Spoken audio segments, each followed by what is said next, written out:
So under section 43 of Information Technology Act of 2000 specifies about or defines about civil penalties and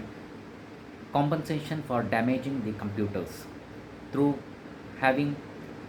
injecting virus illegally in order to destroy the data which was stored in a computer, or accessing those files illegally without permission from the computer holder or the data holder. So along with this, if a person is legally able to recover the files which was stored in the computer, then the person who is custody of those files is not providing the permission to extract those files or storage legally, then they shall also be punished under this act. So under this, the civil compensation is provided to the person who is